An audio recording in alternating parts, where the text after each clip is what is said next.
Takže čaute ľudia, vítajte pri ďalšom videjku. Dneska si ideme ukázať, ako avkovať viac než 20 minút. Mám na to dva spôsoby, takže určite dokúkajte toto video do konca, dajte like a odber a ja si myslím, že môžeme ísť na to. Takže prvý spôsob je, že pôjdete na Google a stiahnete si tento autoclicker. Ja osobne som nedostal z toho žiadny vírus, takže ja si myslím, že je to safe. Takže keď budete mať stiahnutý, budete mať stiahnutý, tak pôjdeme na nejakú hru, napríklad Steel Brainrot. Dobre, takže sme už tu. Tuto máte ten autoclicker, toto si viete nadstaviť hoci ako to chcete. Tuto si to viete nadstaviť, keď dáte hotkey settings. Ja to mám osobne na pečku, dajte si to, jak vy chcete. No, takže teraz to môžete tak urobiť, že môžete to minimalizovať. Zapamätajte si, na čo máte štart, potom aj stopujete tým istým tlačítkom.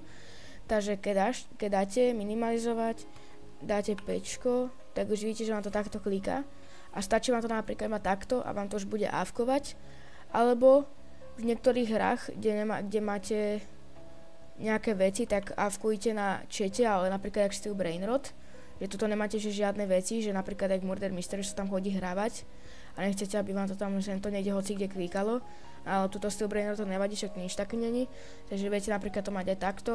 Ale osobne mám to radím, keď budete hrať iné hry alebo avkovať v nich, tak by som bol radšej takto. Na nejakých proste takýchto veciach, napríklad na indexe môžete byť, no nemôžete, ale to vám potom ešte ukážem ako. Môžete byť na aj indexe alebo tak, ale keď hrávate takéto hry jak Steel Brainrot, že nie je to jak Murder Mystery, že tam začína kola a tak to kľudne môžete mať aj túto takto, proste. Ale ja to väčšinou mám len takto, aby som si bol uistený, že to autoclickeruje. A teraz vám idem ukázať ten druhý spôsob. Druhý spôsob je tajný task. Stiahnete si takýto download a keď ho budete mať, takže keď ho máte, tak poďte do prefs a tuto si nadstavte recording hodky, na čo vy chcete. Toto si nadstavte napríklad na recording hodky na F12, a napríklad playback hodky si nadstavte na F8, nemôžete mať také rovnaké, no vám to nepôjde. Teraz dáte F12, pôjdete sem pomaličky, index, dáte X a dáte F8, dáte continuous playback a dávate F8.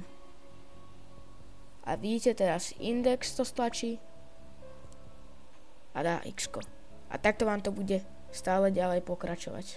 F8 a toto vidíte. Index, X, zastaví sa to, index to dá zas a zas X. Zastavíte to F8 potom, keď tak vidíte, už to nemáte puštené.